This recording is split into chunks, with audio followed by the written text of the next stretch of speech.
Hi, everybody. Welcome. We're going to give everybody just a minute or so to jump on as folks are coming in, and then we will go ahead and get started. As folks are coming on, I want to encourage everybody to go ahead and use the chat to connect to each other, to share resources, to introduce yourselves.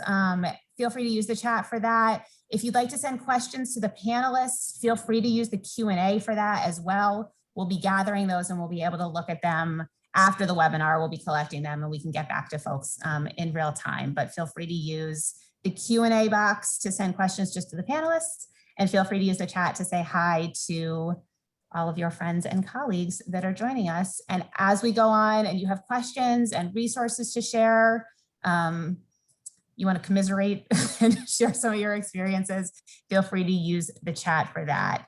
And as folks are joining, I am going to go ahead and turn it over to Dr. Ashley Williams, Senior Policy Analyst at the Center for the Study of Childcare Employment. Ashley, it's all yours. Awesome. Thanks so much, Lauren. Thank you for joining our webinar, everyone out there today. Our webinar is led by the Center for the Study of Childcare Employment, CSCCE, the National Association of Education for Young Children, NAEYC, and in partnership with the Alliance for Early Success. Today, we have an audience of educators, state leaders, policymakers, advocates, allies. Everyone here is tuned in to focus in on a critical issue in the ECE sector, which is workforce compensation. As much as we know about how critical early educators are to the learning and development of our youngest learners, the workforce has continued to be paid at rates that do not reflect this value. Literally in every state, educators are amongst some of the lowest paid workers. The average childcare workers earn about $11.65 an hour, making it difficult for them to meet the basic needs for themselves and let alone their families. Some of our research at CSCCE has shown that over half, about 53% of childcare workers and their families have to rely on public assistance for food and housing just to get by. Our most recent data from our 2020 Workforce Index showed that poverty rates are on average nearly 8 times higher than the rates of those of K through 8 teachers for early educators. So we also know that while the ECE workforce is impacted by low wages, there are some that face pay penalties that are particularly our infant toddler teachers that we see. It is the case of the younger the child, the lesser the pay. So these stark disparities within and across our workforce also highlight the reality that there are racial wage gaps that have revealed particular harm for Black early educators, as they are paid 78 cents less than their white peers. And so it's clear that we're not only dealing with issues of economic justice for our workforce, but we're also dealing with issues of racial inequities that we have to address in ECE. All of these existing issues that I've quickly tried to describe, all of them have been just exacerbated by the COVID-19 pandemic. And so we have to understand that issues of compensation for the workforce have to be addressed with urgency. Low wages and poor working conditions will continue to drive our workforce out of the sector, making it even harder for programs to recruit, hire, and sustain educators to provide the care and learning that all of our children and families need, which you'll hear a little bit about today.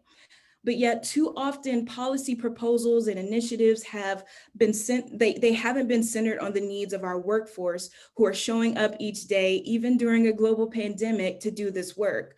As federal relief dollars make their way down to states, it's critical that these efforts are made to center the workforce in recognition of their historic underpayment and their key contribution to our nation's infrastructure, both during and before the pandemic. As we engage in discussion of our recommendations today and hear from our panelists about leveraging the American Rescue Act Plan Act funds, it's important to keep in mind that while ARPA funds represent an unprecedented federal investment in ECE, it's only a small portion of the radical reform that we need to see. So we have to look at how we're addressing these systemic inequities and how ARPA can be a starting point or a building point to build from. But the reality is that ARPA funding alone will not get us there. But it's a start. It's a place that we can build from toward an equitable ECE system. And for us to realize an equitable ECE system, the workforce has to be prioritized and centered alongside children and families to actualize that vision. We can't have an equitable ECE system if our workforce is experiencing inequities. So today you'll hear from panelists that will set the stage about why compensation for the workforce must be a priority with these funds. You'll get an overview of our recommendations from both of our organizations about how these funds can be used to prioritize supports for the workforce. And you'll hear some examples from states about, Washington and Wisconsin, about how they actually are leveraging ARPA funds to address compensation for the workforce. So I'll pass it over to Lauren to go ahead and get us started. Ashley, thank you so much for bringing that fire to get us started today, and for rooting it in exactly what the challenges are and exactly why it's so important to talk about what opportunities are available now. It's not only that we must address compensation, it's that we can. States can address compensation. There are things that we can do now. We don't have to see it as an unsolvable problem. It is a long-term challenge, but there are ways that we can address these issues starting right now because the urgency is so deep for everybody on this call, for everybody listening later, that we must start right now, and we must root that in the needs and experiences and expertise of educators. And so with that, I'm gonna welcome Tessie Reagan, who is the owner of and the preschool teacher at Perfect Start Learning, located in Rosamond, California. Hi, Tessie. Hi. Tessie is connected to so many family childcare providers. And one of the things we want to start by talking about today is that all of these strategies and recommendations for increasing compensation are about opportunity for everybody in this field. This is about all states, all settings, and the inclusivity of family childcare and being part of that.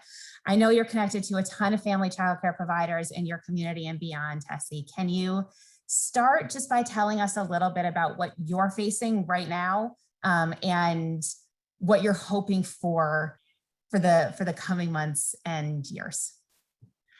Right now, we face enrollment challenges, and our enrollment challenges are a little bit different because where some areas are suffering from provider shortages because providers are leaving the field in droves because of compensation, our area, we are in a childcare desert. So we have too few childcare providers for the amount of people that are actually returning to work. So they are forced to drive their children into another town in order for them to even get care. And now that area is also suffering from childcare shortages because providers are not feeling appreciated and they've decided to leave the field. And every day I think I see about 5 posts of people that have left the field and decided not to return because they cannot adequately take care of their families. And they've gone to school for bachelor's degrees. I just got my master's degree, and we are not seeing the translation that we are important to the early education community and the funding and grants that are available. I do not have to even look at the chat to know that there is a shared experience out there of people who are, I'm sure, saying like, that's exactly what we're feeling. We're hearing the same kind of staffing challenges. Can you tell us a little bit about, we've heard when we have done our surveys, how many providers took on debt over the last 9 months, 18 months to sort of address the challenges they were facing in terms of purchasing supplies. And I know you have a story about sort of your experience of having to take some of that on for debt as well. Oh, yes. I had just moved down from a military installation. I was a military provider. I switched over to state providing. We had just bought a house literally when everything shut down. And so I was trying to get back up and running and also trying to finish buying this house so I could expand, and I could not find any supplies. I was unable, the stores were reducing the amount that you were allowed to buy. I kept having to explain, I am a early educator, I run my business, I need to buy all of this stuff, but then I didn't have the funds coming in, so families were donating what they could to me so that I could continue to run. My husband's military, and he was trying to find all the things for us and was buying things out of his own pocket for my program. And we were putting things on credit cards and stuff and trying to pay it. And right now, I think we literally just got our credit cards paid off from some of the things that we had bought, and for trying to even keep going through the pandemic. And I say that in part because we'll talk a little bit about what the American Rescue Plan funds can do to help address debt that providers took on as part of being able to serve the field. I think one thing we know is that increasing educators' compensation increases families' options for safe, high quality childcare. And I'm just hoping, before we transition into the recommendations, that you'll help everybody on this call think about how to ensure that efforts to increase compensation are intentionally inclusive of family childcare. So what are a few things that you think states should and must be thinking about, the advocates can be thinking about when they're strategizing about compensation, to make sure that educators working in family childcare have equitable access to the supports and resources that they need to stabilize and thrive? So as a childcare provider, I have faced that people do not think we're professionals, that we don't have the education, that we don't have the knowledge or the experience. I have been turned away from jobs in centers because they felt like my family childcare experience was not beneficial. And I think a lot of the time we need to come together as early educators. We are all early educators. We are all educated. We are all experienced, and we all deserve to have our rates raised and to be adequately compensated so that we can live. We should not be struggling ourselves while at the same time struggling to take care of the children that we know deserve the high quality education and care that that everybody should have access to. We have always been doing, as family child care educators, have always been doing this in smaller groups, which has been researched and proven to be better for children. And when they have smaller groups, and if you up the compensation, centers can actually address the smaller group sizes also, because they can get the teachers in the door and keep them in the door. That will allow them to do these things. When people are thinking about family childcare, they also forget that we have employees. I have an employee. My employee deserves to be paid more. She is awesome. She works so hard, and I feel bad that when it comes time to try and figure out healthcare benefits and all the things that that she needs to make sure she continues in this career field, that I can't offer her the same things that other careers can. And I watch so many family childcare educators leave the field because they can't afford to stay in it. And we shouldn't be losing high quality educators.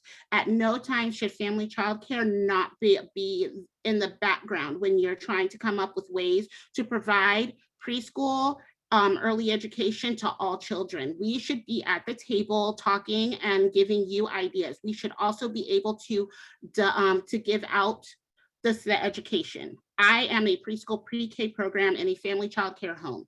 I have the experience, I have the degree, and I am fully capable of doing it. And yet I'm doubted because I chose to not open a center. We should not be doubted. If we're working in this field and we're doing great, we should be at the table talking and helping to provide all the care and education for all the children. We need this funding to help our community. So helping us means you're helping the communities.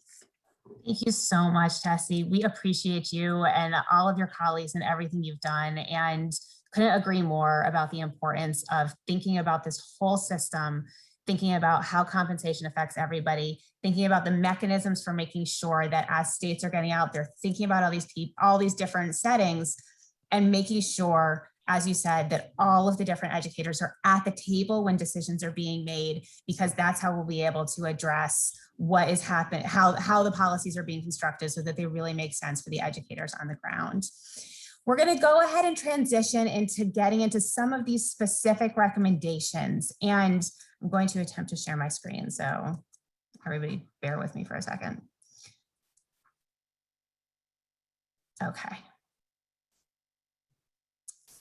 So we're going to go ahead. One of the things that we want to just start with is recognizing that the guidance is unequivocally supportive from the Administration for Children and Families in increasing compensation through stabilization grants and the emergency supplemental funds. You can see here how crucial it is that we're talking about raising wages of childcare staff as a central part of stabilizing the industry. Agencies are strongly encouraged to prioritize this use of funds. And so as we get into how to actually make this happen, we really just want to root it in the reality that this is a priority set out by the administration with these funds, and that states and advocates and educators can really feel confident in making sure that this is one of the ways that they prioritize the spending. So I'm going to turn it back over to Dr. Williams. Ashley, it's all you. Thanks again, Lauren, and thank you, Tessie, for everything. I just want to kind of start with some of the how we frame the recommendation. So you can see on Lauren's screen, we really wanted to make sure, one, that it's clear that our recommendations are inclusive of family childcare homes, and that they should also be eligible to utilize these funds for themselves and their staff as well. But, you know, the way we kind of came into these recommendations is making it clear that we wanted to get money directly in the hands of our workforce. And so with that, you know, equitable distribution is a critical piece of that, given the historic and contemporary issues of inequity in ECE that I kind of alluded to when we started. Really prioritizing equitable distribution has to be a priority for states. And it can mean a lot of things, but one of the things that we wanted to highlight in equitable strategies should be that we have to kind of extend programs that don't typically receive public contracts. So I'm drawing from an example of in California, where we saw that, you know, our state primarily targeted programs that received public funds, and there was kind of no guaranteed or income support for programs that were not receiving those funds. So we kind of saw an imbalance in the sector where Head Start state-funded programs were more stable and better able to support the well-being of their staff during the pandemic than those who were not. So when we kind of think about equity, we encourage folks to kind of think a little bit further about what that might mean. And also kind of when we're thinking about strategies for direct payments, we really wanted to make sure that a portion of the funding is dedicated to making sure that it's going to the workforce, and it's meant to supplement base levels of compensation by providing premium pay for all staff members. So that includes teaching staff, cooks, directors, everyone along the line, family childcare assistants, above their base pay. So at a minimum, we recommend that the size of that increase be the gap between the median state childcare worker wage and the living wage for a single adult in that state, or at least $3 an hour, whichever is greater. And so this is important because our workforce index has showed us that, you know, I mentioned that, you know, folks aren't really making the living wage. So it's something that we really wanted to kind of prioritize, thinking about how those funds can be used. An additional strategy for recruitment and retention allowances includes ensuring strategies that take the burden off of the workforce. They shouldn't have to jump through hoops to get the relief that they need, right? So thinking about how lead agencies can cut checks, get money directly to individual members of the workforce, as we've seen in other states, and really kind of providing that technical assistance to help them apply for those funds. So ultimately, the strategy should really be focused on removing the burden from the workforce and ensuring that they get those dollars up front instead of being reimbursed. And Lucy, do you kind of want to go ahead and dive a little bit deeper there? Absolutely. So much, Ashley. And thank you all for being with us today.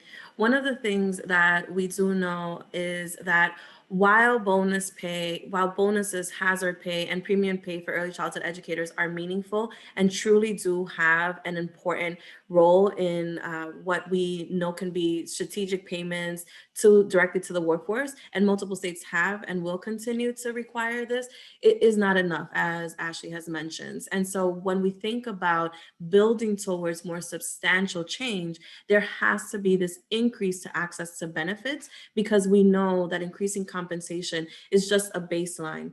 And we have to then ensure that this funding allows for the building of equity, stability, and accountability within the system itself. It's also integral to think about how we are investing in the systems that support the workforce, how we are collecting data, and once again, centering the fact that we need to know how these funds are supporting the workforce, who has access to them, and also the impact that they are having, disaggregated by things like race and location, so that we know exactly who has had access to this and where they're making an impact, and also the evaluation of each of these resources, each of the funding streams that we have seen. And the last piece that I know Lauren and Ashley will also go into deeper detail as we walk through our recommendations is how we can utilize the relief dollars to prepare for mixed delivery success. To Tessie's point, the fact that we should approach, and states in particular should approach this spending of relief dollars in a way that is inclusive of and centers all of the settings that we know are important for early childhood education to happen in a way that families have access to them. So whether that is center-based, whether that is family child care, whether that is in a public school, that it really is preparing for this mixed delivery success. And so with that, I will turn over to Ashley and Lauren to delve a little bit deeper into what our recommendations around increasing access to benefits. Thanks, Lucy. So one of the things that we already know just from the research, our workforce has limited to no access to health coverage and benefits to support their own health and well-being, let alone that of their families. And this is extremely critical, especially for people of color, those who earn low incomes, and particularly those who are Black and Latino. In other words, communities where we see some of the greatest and most disproportionate impact of COVID-19. Really kind of impacting these spaces and communities. So ensuring some provisions around health coverage and paid leave have proved to be a critical priority during this pandemic, and something that we kind of need to carry forward post-pandemic. Some examples of strategies that we can build from include what we saw in New Mexico, where there was a cost, they guaranteed covering costs of premiums for uninsured childcare workers and their immediate family members who might have tested positive or who tested positive for COVID-19. Or what we saw in New Mexico, where their medical insurance pool, and they were able to receive health coverage until they recovered if they were actually tested positive for COVID-19. And we'll also hear a little bit more from John on the panel about Washington's approach, so we won't go too deep there. But Lauren, I want to pass it over to you to talk about just some other ideas around benefits that might not just include healthcare. Great, thanks, Ashley. And I want to just recognize, though I can't see the chat right now, but I bet there's at least one question about whether or not the slides are going to be available. So I'll just say the slides are going to be available to folks along with the recording. All of these recommendations are gone into in depth between both organizations' recommendations. And so we'll either be sharing those in the chat and they'll be shared out afterwards as well. I want to just talk briefly about one strategy around substitute pools. And this is not traditionally conceptualized necessarily as a benefit, but it is the benefit in some ways that underlies some of the other benefits. It allows educators to pursue professional development and take advantage of paid leave time. There are ways to use the funds right now with what's coming down to be able to think about providing support for shared service and failed mainly childcare networks so that you're really able to build on that. Another strategy is to seek partnerships with institutions of higher education, because that really allows for a grow your own strategy that addresses both the current need for the workforce and this future workforce that we're building towards. I'm going to jump to the last one and then I'll return to Ashley. One thing that we hear a lot is providers saying that they cannot pay for the childcare for their own children. Being able to use the funding to ensure that childcare providers have access to childcare subsidies for their own children is a real benefit that we could use right now. States can provide targeted assistance, establish categorical eligibility for early childhood educators so that they can have access to these childcare subsidies for their own kids. It's going to reduce turnover. It's going to increase retention. Just using the funding for that strategy right now. Ashley, do you want to talk briefly just about income disregards and eligibility requirements for cliff effects? Yes, thank you so much, Lauren, for providing that opportunity. And we saw some proposals from different states where they were looking at how do they implement an income disregard for up to maybe $10,000. So when these funds are coming through, they aren't really jeopardizing public assistance or those public safety nets for the workforce that I mentioned earlier that many of our workforce members do access. So creating opportunities for income disregard or to waive certain eligibility or standards in order to do that will be critical so that these funds do not take away these critical safety net programs that folks also still need. Thanks, Ashley. And states have a lot of flexibility on some of this. This is a strategy that's used a lot in areas like housing to really think about how to make sure that we're not negatively affecting families and early childhood educators in that context. We're going to turn it over to Lucy now to talk a little bit more about some of these strategies around building equity, stability, and accountability. Thanks so much, Lauren. And so when we think about building equity and the stability and the accountability, it's really important for states to consider how raising eligibility and payment rates is a key strategy to be able to also get at compensation for the workforce. It is really important for the consideration to make permanent the changes in policy to pay programs on capacity or enrollment rather than attendance. This was a strategy that we know was put into place, a change in policy that was put into place in the height of the pandemic. And we have heard from many programs and providers that it was instrumental in terms of allowing programs to stay open, to be able to return to supporting the families that they work with, and also to make sure that they had some stability that they previously were not able to access, and the change that that would create if this were to become a permanent change in policy. And then I also feel one of the other recommendations that we want to lift up is equitably increasing the use of contracts and grants to improve program stability and support the workforce. Once again, one of the many challenges that we hear continuously from program directors, from individuals like Tessie, is that there is so much instability within the operations of an early childhood program that it really is necessary for us to create a way through which programs are able to support themselves, to be able to really make sure that they're compensating educators, and that there is a requirement for at least a minimum standard for compensation, which once again is really necessary and important. And so with that, I will turn it over now to Lauren and Ashley so that they can delve a little bit deeper into investing in systems, data, and evaluation. Thanks, Lucy.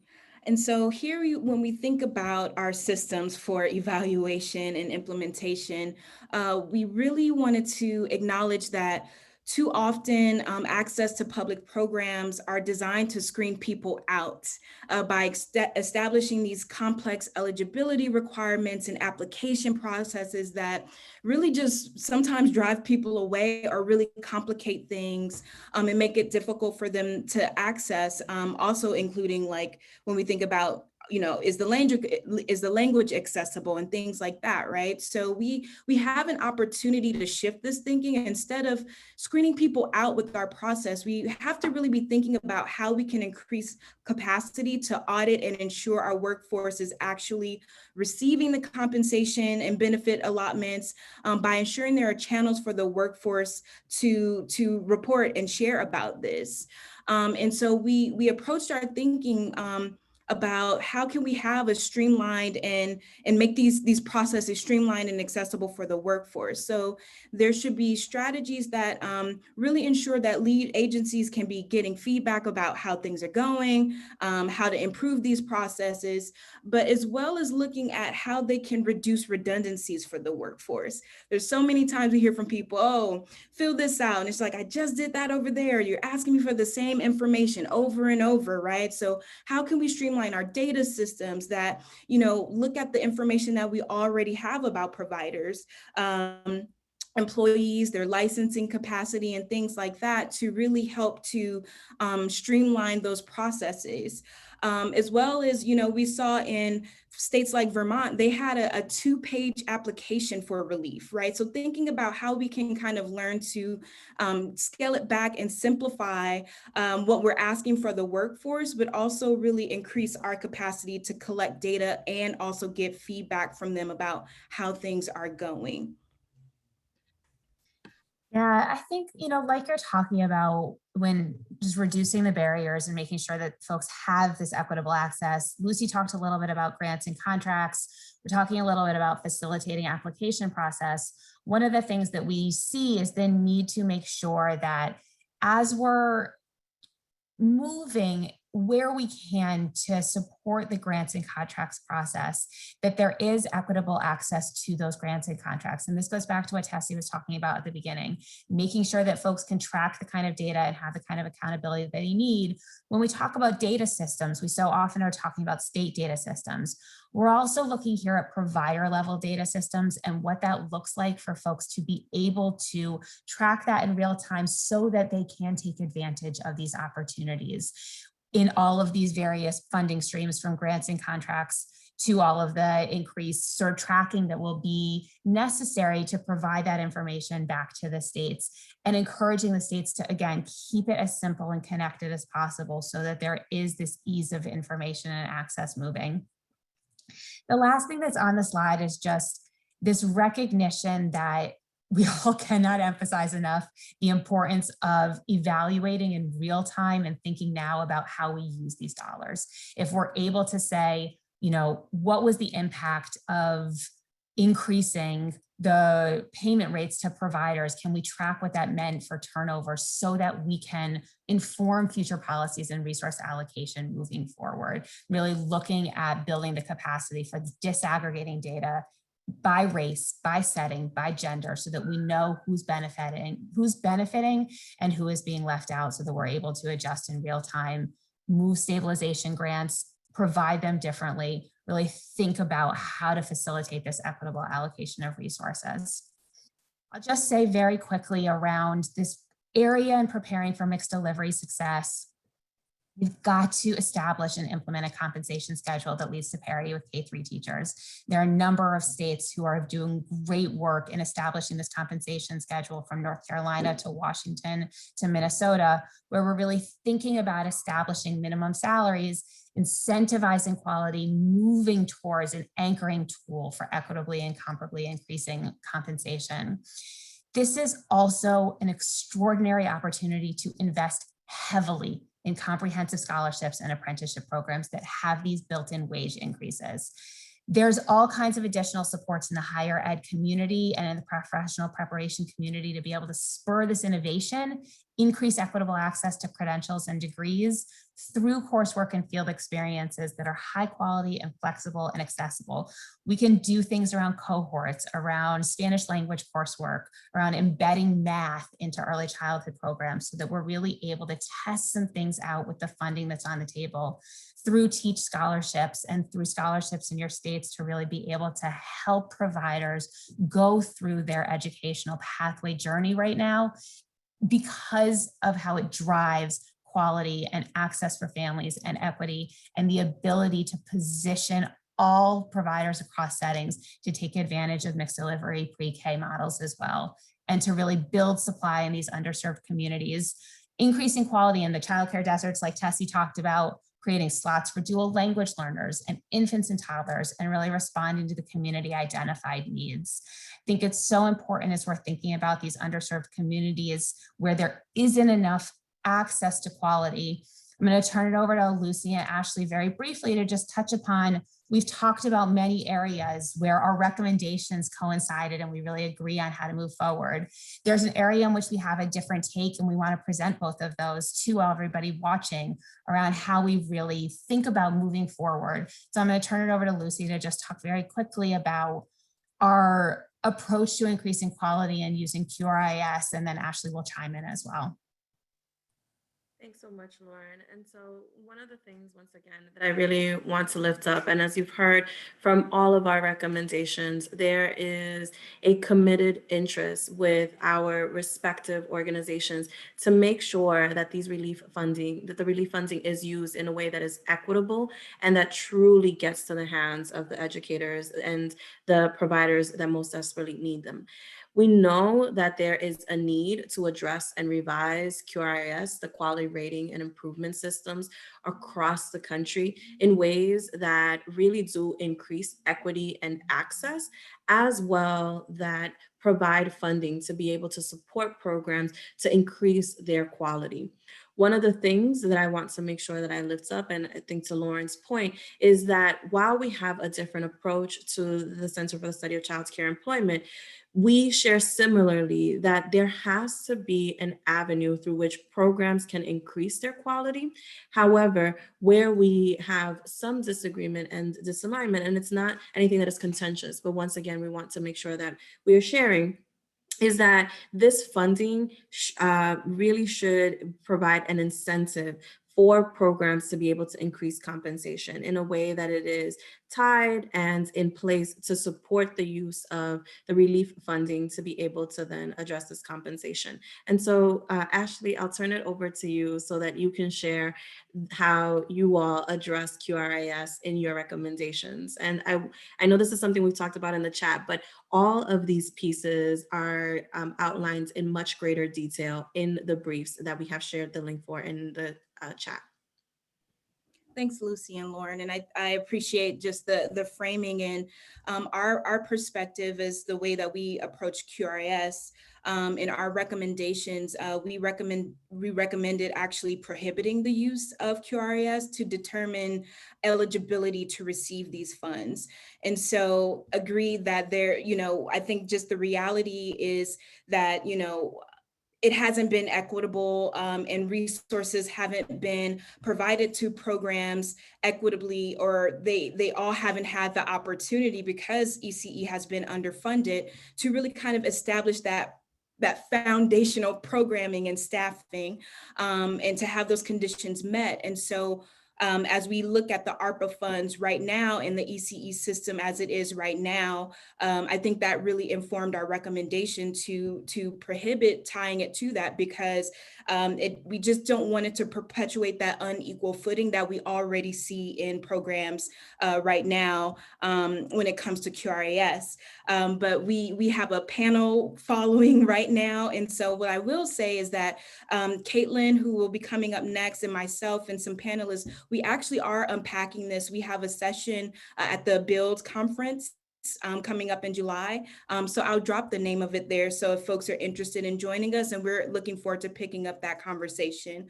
But meanwhile, Caitlin, I'd like to go ahead and invite you to get us started with our panel. Great, thank you so much, Ashley. So now we want to turn to how can we turn these recommendations into reality, with examples from 2 states, Washington State and Wisconsin. And I'm very pleased to welcome John Burbank, Executive Director of the Economic Opportunity Institute in Washington State, and Aaron Arango Escalante, Administrator for the Division of Early Care and Education in Wisconsin. So John and Aaron, thanks so much for joining us. Please feel free to come on video if you aren't.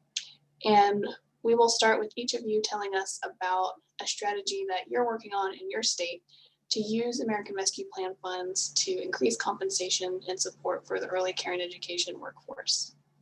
So John, we'll start with you. Tell us about what you all have been developing in Washington State. Sure. Thank you very much for having me.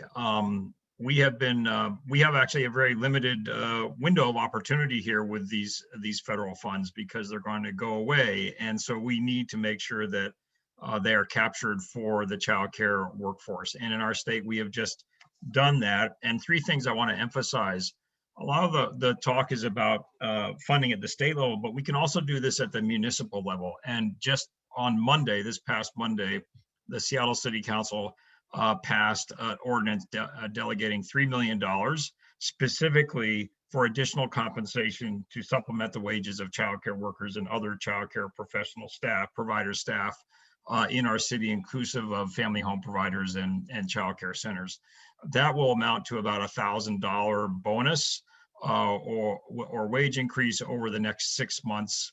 And it also creates the impetus to create a bridge so we can get a permanent funding and a permanent budget for childcare compensation within the city of Seattle.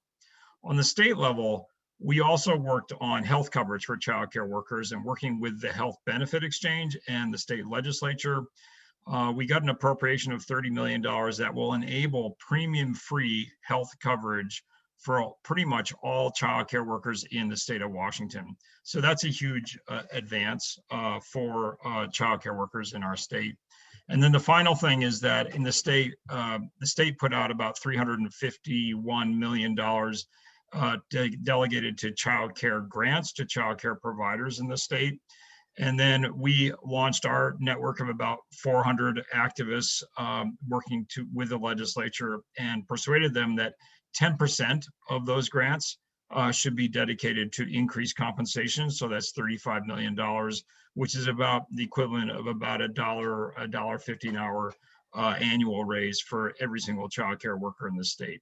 And we see these as bridges to permanent solutions to build on what we already have in state law, the Early Child Education Career and Wage Ladder, to figure out permanent funding for that, and to make sure that it does indeed provide a ladder of opportunity within childcare that guarantees respect and economic security for childcare workers in our state.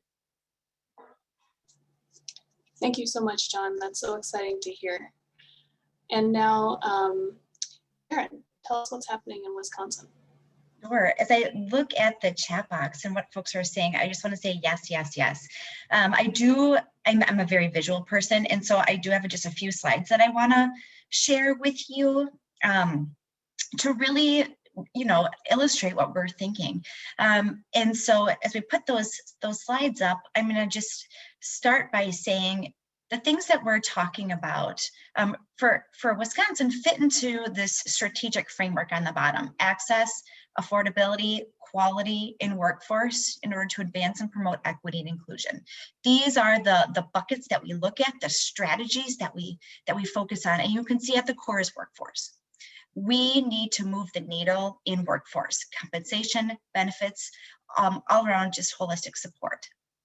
And in Wisconsin, we have looked at different buckets of funding, whether it's immediate relief or a long-term investment. We are looking at it, but looking at it through this particular lens in this framework. And so we've had a number of things that have come out from immediate relief, everything from technology stipends to workforce stipends to a number of other issues. And in our long-term investment, we are talking about shared services networks or sub pools. We're talking about our public-private partnerships, increasing maximum reimbursement rate, categorical eligibility, so many things. But what I want to focus on in the next slide is really a strategy that we've come up with, and we refer to it as childcare counts. And this was from so much input from all all of our providers, our advocates, families in our community. And essentially, what you're seeing here is our dashboard. And this is literally as of days ago, we've been able to get in total about $240 million out the door, not including our ARPA funding, but really looking at our CARES Act funding, coronavirus relief funding, and some of our CRRSA, or Coronavirus Response and Relief Supplemental Act funding. And so here's where we're at. This is just one of our buckets of funding. And essentially it's 105 million. And if you click, you can see it's essentially gone to over 3,200 providers, this bucket of funding. And a percentage of it, about half, has gone directly to staff and to providers to be able to recruit and retain their staff members. And you can see it's about helped over, gosh, a little over, almost 22,000 professionals remain employed or become employed. And that's really what we're focusing on, is thinking about this. There's been a number of funding periods. The application actually rolls over from one funding period to another, and it has been kind of a push of the button. I'll be really honest. You can see where the money's going, who's getting it. Now, what's great is that we've said, gosh, this has been immediate relief for our providers. Again, how is it sustainable? How are we looking at it from the long term? And that's something that's been just really, really important that we focus on. And so on the next slide, we've been talking a lot about Childcare Strong, and this has come directly, again, from providers, from families, and this long-term strategy that has really two clear goals. One, targeting the high cost of infant and toddler care and looking at our compensation for infants and toddlers, and looking at lifting the wages. And so in talking about this new system, we're looking at a base payment for all regulated providers, whether you're certified, whether you're licensed, whether you're family, whether you're a large center, small center, it doesn't matter. You are regulated. We want to be able to support you in that ramp, getting into regulation and having high quality health and safe guidelines, meeting all the requirements. If you are then supporting infants and toddlers at 25%, so for our family providers, it's 1 out of 4 of your children are infants and toddlers, we want to give you a bonus on top of that.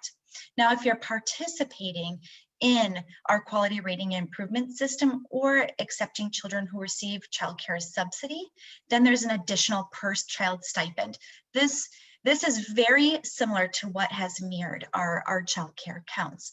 I'm going to be really honest. We just talked about our QRIS situation. And right now in Wisconsin, we have a linked system between Youngstar, which is our QRIS, as well as our shares reimbursement. And so right now we are not able to we have to keep providers whole. And there are a number of payments that are already going to our providers that are 4 and 5 stars. We are not able to cut folks off. So we're looking at a both and approach. And that both and approach is really providing funding for providers who are becoming regulated, who are regulated, and looking at the cost of high quality care.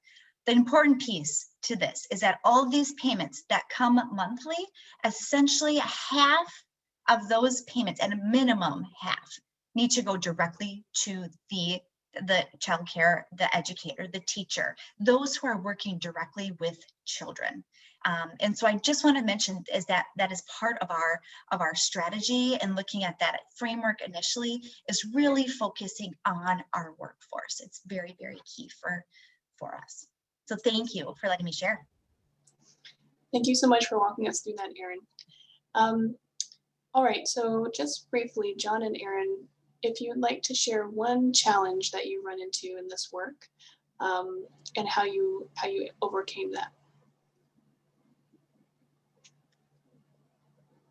I would say that the challenge that we face in Seattle is that childcare workers and childcare directors didn't really feel like they could make the difference in terms of moving forward compensation in the field. And we overcame that by working with the Seattle Child Care Business Coalition, which is a child care center director mainly coalition led particularly by African-American childcare women leaders and other women of color leaders who worked directly with the city council and persuaded them to do this. And then we also launched a petition in which we got over 300 signatures from childcare workers and parents and supporters. So how we overcame it was basic organizing. And frankly, that's how we also overcame the status quo, which we really have to fight against in terms of expectations, even among childcare advocates of what is possible. That's how we overcame that by building our own network and creating advocacy by the childcare workers and the childcare providers themselves to get the state compensation and the state health benefits.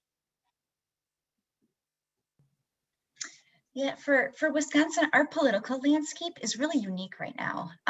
And we have a Republican-led legislature with a Democratic governor. And I think there's some real opportunity right now for alignment. And so is that a challenge? Yes. Is it an opportunity? Yes. And we're seeing, just a lot in terms of looking at the world of early care and education and how we can align all of our different views of thinking about young children, families, providers, our system, our economy, and really connecting all of those dots, and how when you really focus on the workforce, the impact on the workforce, the economy is really, really key. And so aligning all of these pieces has been a challenge, but I tell you, it's been a real opportunity for our state as well. Could I say one more thing about that? Because I think this is very important, is that a lot of childcare advocates focus on high quality childcare, but really the base of high quality childcare is the childcare worker and the respect and the compensation and the education of that worker. And a lot of the efforts in the past 10 years have been to build the superstructure of childcare, but not pay any attention to the foundation of childcare.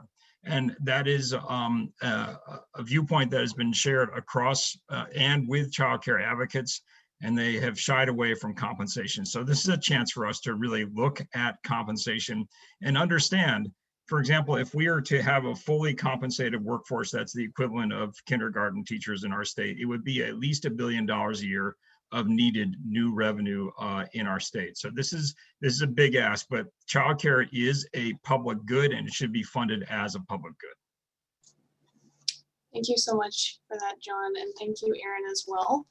I think we need to move on because we're running a little bit late, but I would say if you still have any other thoughts on advice for other states who may be trying to address compensation with their art funds, feel free to add that in the chat. And I'm sure other folks are chiming in the chat and asking you questions, so feel free to answer those there. And for now, I'll turn it over to Lucy. Thanks so much, Caitlin, and thanks so much, Aaron and John, for such a rich conversation. I know that there has been a lot of conversation in the chat as well around how programs themselves can do this. And we thought that it was really important to lift up the experiences from one program in Salt Lake City, Utah, Neighborhood House, and Jennifer Nata, who is the executive director over at Neighborhood House, so that she can share a little bit about what this work has looked like for her program, the impact of increasing compensation and what that has looked like for her program. And also, to John's point, the fact that in the absence of childcare being funded as the public good that it is, it really is not sustainable nor possible for all programs across all settings to be able to accomplish what Neighborhood House has been able to do for their staff and for their community. So to kick off the conversation, Jennifer, can you give us a little bit of an overview of Neighborhood House? Where are you located, the families that you serve, and also your staff? Hi, yeah, thanks for having me. I'm the executive director here at Neighborhood House. We've been around for 127 years. So we were founded a couple years before Utah was even a state, which is just fascinating to me because when we look at all the work we're all doing, how important this has been since forever, right? And it still is. The most important thing is that we have childcare for our economies and for our communities. We serve the west side of Salt Lake City. It's the most economically depressed zip code in the city that we're located in. And it is very diverse. We've got such a great, rich heritage of different communities that have been here for a long time and new ones that are always coming in with immigrants and refugees. So that's the community that we serve. So it's super important for us. I loved seeing the previous presentation because we absolutely focus on accessibility, affordability, and quality. And we don't want to compromise that for any child, regardless of what their family circumstances are, they deserve that early education experience.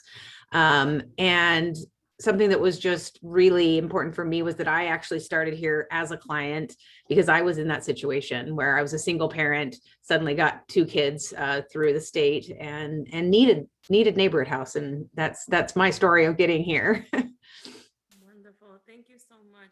And I know that Neighborhood House, like so many other programs and childcare programs across the country, was significantly impacted by the pandemic. And yet you saw that some of the relief funding that has come through the pandemic was really instrumental in keeping your doors open. Can you share a little bit about how you were able to benefit from some of those relief efforts and the relief funding?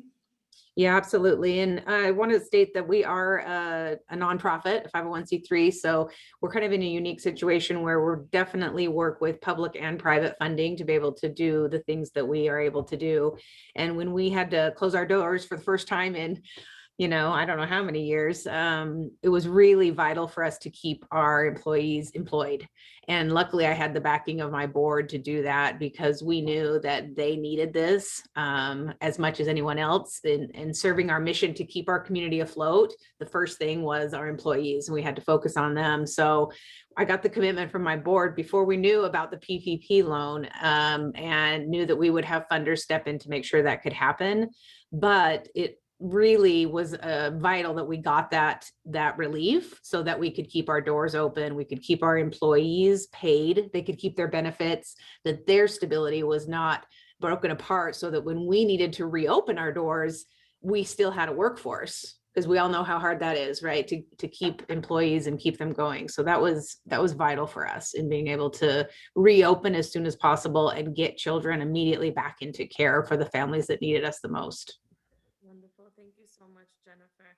And then I think to your point around the challenges, right? Compensation was a problem that you all, or rather attracting and retaining staff due to compensation was a challenge that you were facing even before the pandemic. Can you talk to us a little bit about why you felt it was necessary to ensure that you were increasing the wages for the early childhood educators who are part of your program? Yeah, absolutely. And I think it comes down to some real basic just integrity. Like we could not be part of the problem that we were trying to solve.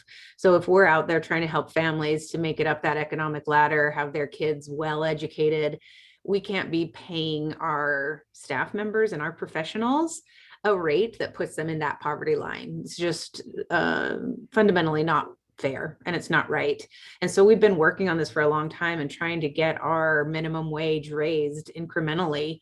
And I think where it really rubber hit the road for what we were able to do was after the pandemic, it was time to really amp up. We had lots of families that needed us, huge wait list, and we couldn't hire teachers.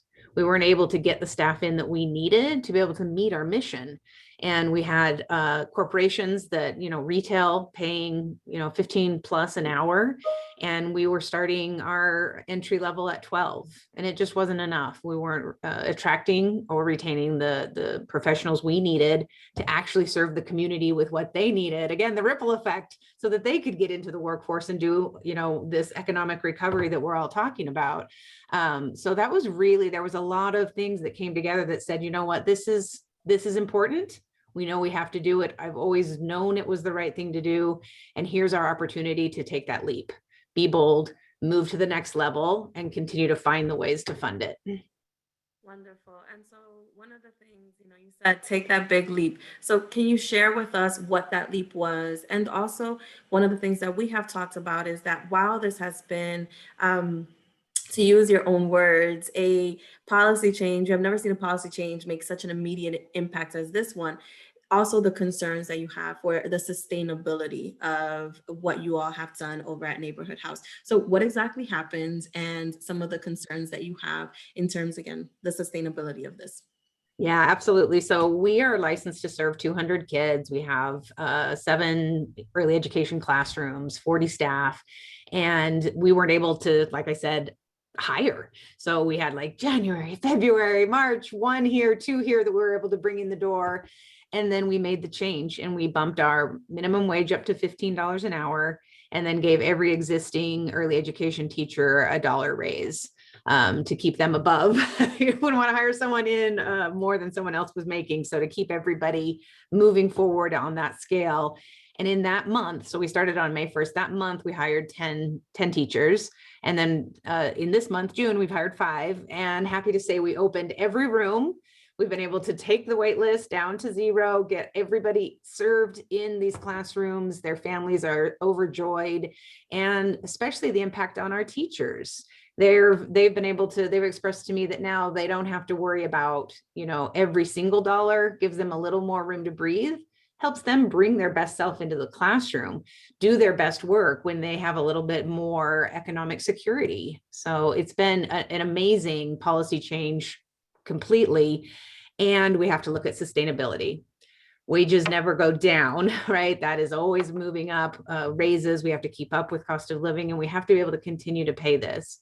And I think what everyone's been saying here, the policy work that's being done at the state level, it has to be that public-private partnership.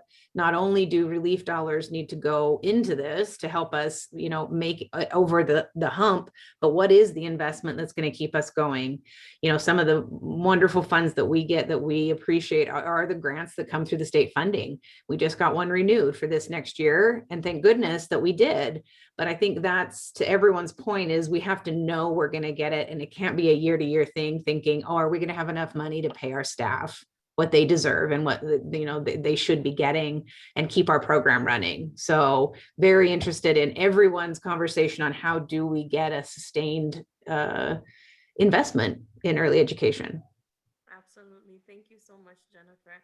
And I think to that point, I will once again raise a quote that Jennifer shared with me as we were talking in preparation for this webinar, which is, how do we create a vision for sustainability and growth if we do not know where the funding will come from?